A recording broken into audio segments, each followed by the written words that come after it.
आज हम आपके सामने उपस्थित हैं सी टेट 2022-23 के इंट्रो सेशन के लिए।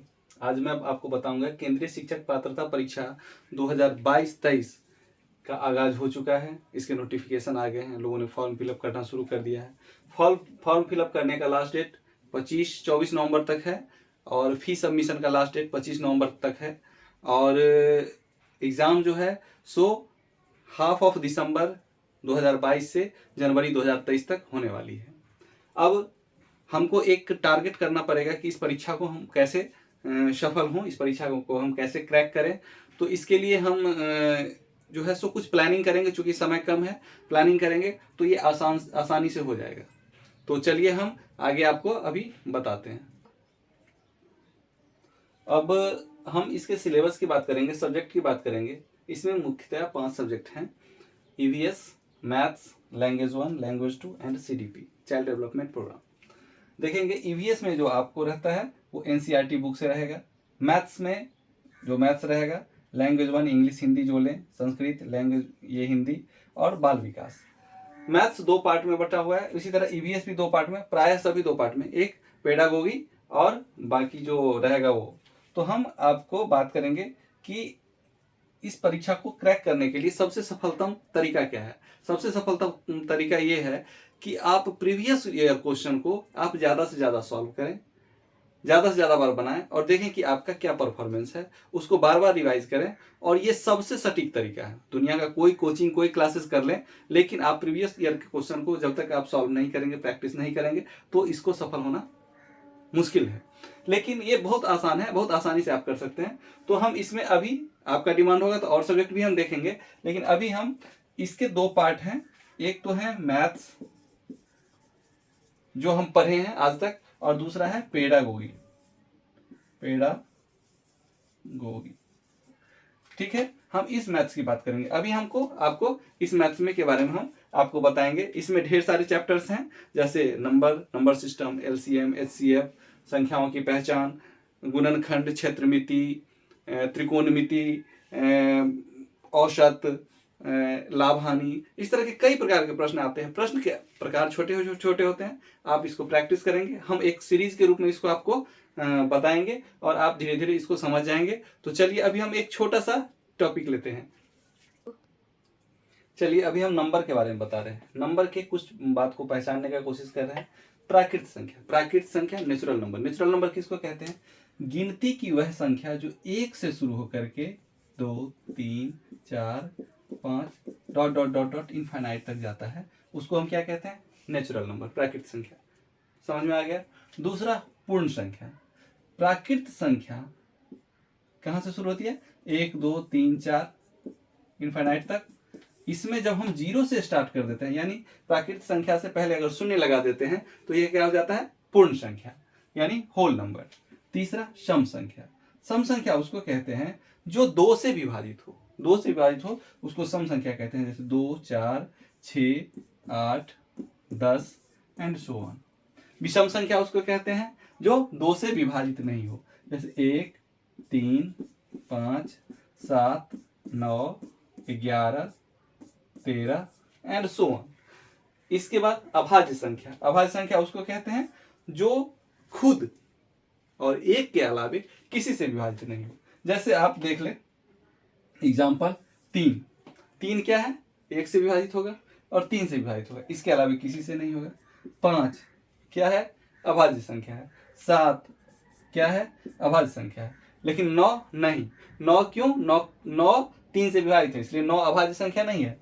लेकिन 11, 13, 17, 19, 23 इस प्रकार से ये अभाज्य संख्या होगा। तो हम अब चलिए इसमें आगे हम अब देखते हैं। देखिए एक इस तरह के प्रश्न पूछे जाते हैं, जैसे ये है आपको 5,43,241 में आपको पूछा जाएगा कि इसमें कोई भी एक संख्या ले लेगा। जैसे मान लीजिए कि 3 का स्थानीय मान क्या है और 3 का वास्तविक मान क्या है। तो स्थानीय मान और वास्तविक मान, स्थानीय का नाम से ही स्पष्ट होता है कि जिस स्थान पे है उस स्थान पे उसका क्या पोजीशन है। और वास्तविक मान, तो किसी भी संख्या का वास्तविक मान वही होता है जो वो संख्या है। जैसे 5 का वास्तविक मान क्या होगा? 5। 3 का वास्तविक मान क्या होगा? 3। 2 का वास्तविक मान क्या होगा 2, लेकिन स्थानीय मान हमेशा परिवर्तित होता रहेगा। जैसे 3 का वास्तविक मान क्या है, यहाँ देखिए आप 1 0 2 0 3 0, यानी इसके बाद 3 0, यानी इसका वास्तविक स्थानीय मान क्या है 3000 है, और इसका वास्तविक 3 का वास्तविक मान क्या होगा 3 होगा। तो इस तरह आप देख सकते हैं, कोई भी संख्या ले लें 6 5 9 3 2 2 3 5 9 4 5 4 3 2 8, इस सभी में 5 का स्थानीय मान कैसे निकालेंगे आप देख लें। यहाँ पर 5 का स्थानीय मान क्या होगा 5000, इसका क्या होगा 500, यहाँ क्या हो जाएगा इसका 50000। तो इस तरह स्थानीय मान उसका क्या होगा, वो जहां होगा वो उसका स्थानीय मान होगा, और संख्या का वास्तविक मान तो वही जो होता है जो वह है। तो चलिए अगला लेते हैं। रिलेटेड एक इस तरह के प्रश्न पूछे जाते हैं कि किसी भी संख्या का उत्तरवर्ती या अनुवर्ती या सक्सेसर या पूर्ववर्ती प्रेडिसेसर संख्या क्या होगा। उत्तरवर्ती मतलब उत्तर का मतलब समझ लीजिए बाद में, संख्या के बाद में, और पूर्ववर्ती का मतलब संख्या से पहले। तो उत्तरवर्ती मतलब क्या करना है +1, और पूर्ववर्ती का मतलब क्या -1। तो यदि मान लीजिए कि एक संख्या कोई दिया आपको 545 का उत्तरवर्ती यानी सक्सेसर अंक कौन सा होगा, तो 545 में क्या करना है हमको एक ऐड कर देना है, यानी क्या हो जाएगा 546। इसी प्रकार अगर 545 का हमको पूर्ववर्ती पूछा जाएगा तो क्या करेंगे हम एक माइनस कर देंगे, यानी 545 में से एक माइनस करेंगे तो क्या हो जाएगा 544। तो आप समझ गए कोई भी संख्या का पूर्ववर्ती मतलब एक पहले और उत्तरवर्ती मतलब एक बाद। चलिए हम आगे लेते हैं। चलिए एक औसत से रिलेटेड भी प्रश्न इसमें पूछे जाते हैं। तो इसमें अगर आपको 4 या 5 संख्या दिया हुआ है उसका औसत निकालना है, तो ऐसी परिस्थिति में क्या करना है, दिए गए संख्याओं को जोड़ देना है और संख्याओं की संख्या से उसको विभाजित कर देना है, तो यह उसका औसत हो जाएगा। लीजिए अब हम आपको एक एग्जाम्पल लेते हैं। चलिए ये प्रश्न है कि 5 छात्र के उम्रों का औसत 12, 14, 15, 16 तथा 13 वर्ष है, तो इनके उम्र का औसत ज्ञात करें। हमने आपको क्या बताया था कि संख्याओं की संख्या सभी संख्या के को योग कर देना है। तो यहाँ पर क्या करेंगे हम 12 + 14 + 15 + 16 और +13।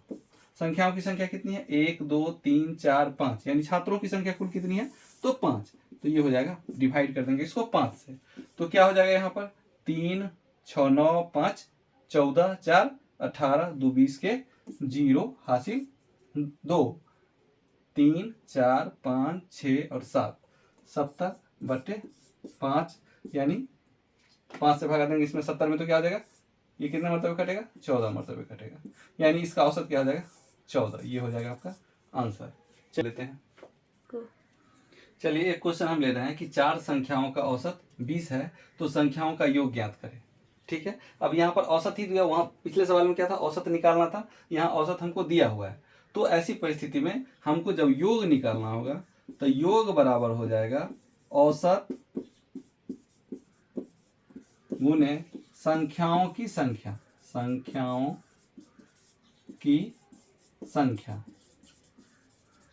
अब देखें औसत इसका कितना है 20 और संख्याओं की संख्या कितनी है 4, तो चारों संख्याओं का योग क्या हो जाएगा 20 × 4 = 80। समझ में आ गया।